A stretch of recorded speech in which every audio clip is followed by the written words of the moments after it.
রাজনৈতিক পালাবদলের পর সম্পর্কের শীতলতা কাটছে বাংলাদেশ পাকিস্তানের। সরকার প্রধানদের বৈঠকের পর এবার সামরিক উচ্চ পর্যায়ের বৈঠক হয়েছে দুই দেশের মধ্যে। তাতে নিরাপত্তা জোট গঠন করা, সামরিক সহযোগিতা বৃদ্ধি সহ দ্বিপাক্ষিক নানা বিষয়ে আলোচনা হয়েছে।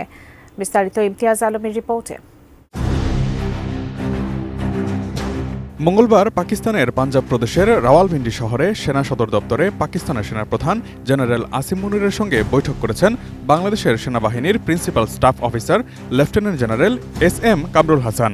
পাকিস্তান ISPR এর বিবৃতি অনুসারে সেই বৈঠকে উভয় কর্মকর্তা এই মর্মে একমত হয়েছেন যে বাংলাদেশ এবং পাকিস্তান ভ্রাতৃপ্রতিম দেশ এবং বহিস্থ শক্তির প্রভাব থাকা সত্ত্বেও দুই দেশের সম্পর্ক অবশ্যই দৃঢ় থাকবে। একই সাথে বাংলাদেশের সঙ্গে শক্তিশালী নিরাপত্তা জোট গঠন করতে চায় পাকিস্তান। দুই দেশের সেনাবাহিনীর এই উচ্চ পর্যায়ের বৈঠকে এই ইস্যুতে আলোচনা হয়েছে বলে জানিয়েছে পাকিস্তানের সেনাবাহিনীর জনসংযোগ বিভাগ ISPR। পাকিস্তানে অনুষ্ঠিত এই সভায় উভয় পক্ষ আঞ্চলিক নিরাপত্তা পরিস্থিতি সম্পর্কে বিস্তৃত আলোচনা করেন এবং দ্বিপাক্ষিক সামরিক সহযোগিতা বাড়ানোর আরও উপায় অনুসন্ধান করেন। পাকিস্তানের সেনাপ্রধান জেনারেল আসিম মুনির দক্ষিণ এশিয়া এবং বৃহত্তর অঞ্চলে শান্তি ও স্থিতিশীলতা প্রতিষ্ঠার জন্য যৌথ প্রচেষ্টার গুরুত্ব পুনর্ব্যক্ত করে বলেছেন, উভয় দেশকে আঞ্চলিক নিরাপত্তায় অবদান রাখতে সহযোগিতামূলক প্রতিরক্ষা উদ্যোগের মাধ্যমে সহায়তা চালিয়ে যেতে হবে। বাংলাদেশের পক্ষ থেকে লেফটেন্যান্ট জেনারেল কামরুল হাসান পাকিস্তান সেনাবাহিনীর অসাধারণ পেশাদারিত্বের প্রশংসা করেন। সন্ত্রাসবাদের বিরুদ্ধে পাকিস্তানের নিরলস সংগ্রামে যে ব্যাপক ত্যাগ স্বীকার করেছে পাকিস্তান সেনাবাহিনী তা উল্লেখ করে বলেন, তাদের প্রচেষ্টা সাহস এবং দৃঢ়তার এক দৃষ্টান্ত হয়ে থাকবে।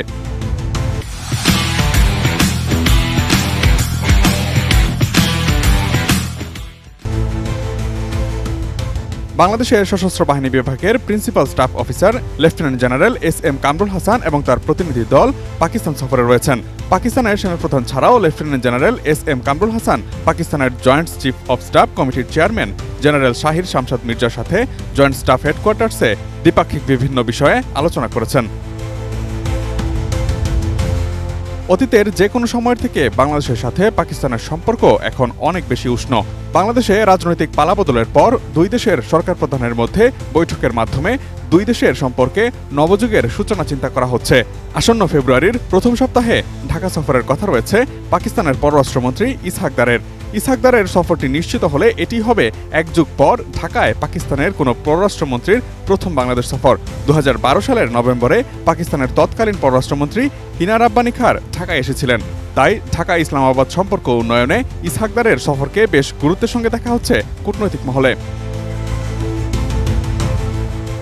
রাজনৈতিক বৈঠকের পর সামরিক উচ্চ পর্যায়ের বৈঠকও বেশ গুরুত্ব বহন করছে। সামরিক ক্ষেত্রেও দুই দেশ একে অন্যের অংশীদার হতে পারে। বাংলাদেশ তার সামরিক সরঞ্জামের জন্য প্রধানত চীন, রাশিয়া, যুক্তরাষ্ট্র এবং পশ্চিমা দেশগুলোর উপর নির্ভরশীল।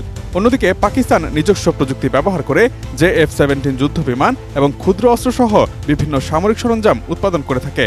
বাংলাদেশ যদি পাকিস্তানের কাছ থেকে এই ধরনের সরঞ্জাম কেনার সিদ্ধান্ত নেয়, তাহলে এটি দুই দেশের সম্পর্ক আরও ঘনিষ্ঠ করতে পারে। Imtiaz Alam, desk report, ATN news.